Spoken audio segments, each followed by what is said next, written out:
We're up at Community Park. It's our 187-acre project. A lot of rich history in this land up here. Property was previously farmed for over 100 years. 310 acres is what the three governmental partners ended up purchasing. The school district has always wanted to develop a new high school up here. The college's property has changed concepts over time until the career tech education concept came about. So to date, the city's contributed over $13 million in development towards this site over the last 20 years or so.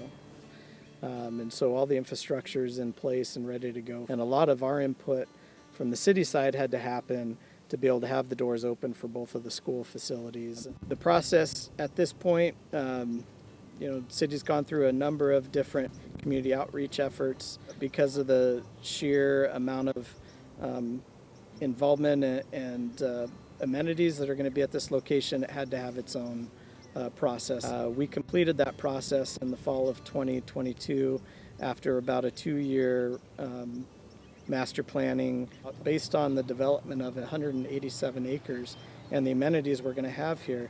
What is that overall impact going to be in the community for those that are coming to town, staying in hotels, eating in restaurants, shopping in our stores? That's really where that greatest impact is going to be that you don't necessarily see in a regular park project. In 2022, in October, we were able to take a completed plan to council for their approval, and they unanimously approved that project. That's a big piece for us moving forward, to be able to have that support, and knowing that this is a council that doesn't want to see master plans sitting on a shelf. There's going to be a lot of different features that will be at this park, and really we've got three main key areas. So we have our youth outdoor athletic venues, and off of Warner. Some of the most recent features we're going to be putting in will be our outdoor fitness equipment, essentially an outdoor gym for people to come, be able to work out, utilize the pathway. It'll be adjacent to a brand new basketball court with 6 hoops. It'll be great because it'll interact with the high school as well during the day. And then to the east of that, we'll have a 4-plex youth baseball complex with sand volleyball courts that'll be built in there. And we'll also have a playground in that area as well. And then that kind of leads into our open play field area, where we'll have a full-size soccer field, regulation-size soccer field, and then that'll move towards the central gathering area, which will really be where that sense of community we feel is going to come through in this park, where we'll have outdoor concerts, small venue. This is where we'll host all of our outdoor movies on the wall series, community gathering events, whether it's kind of a farmer's market or a flea market type activity. Very large playground area in that section. To the north, which include a 4-plex softball or multi-use complex, so we can run larger tournaments on site, and then also a disc golf course with views to the confluence of the Snake and Clearwater rivers.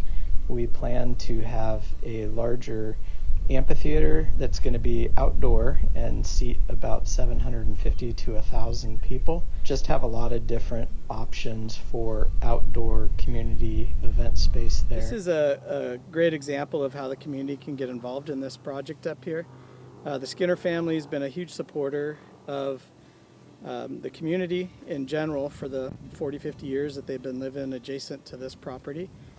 And we saw a way, working with their kids, to do something in honor of their parents, Eve and Lyle.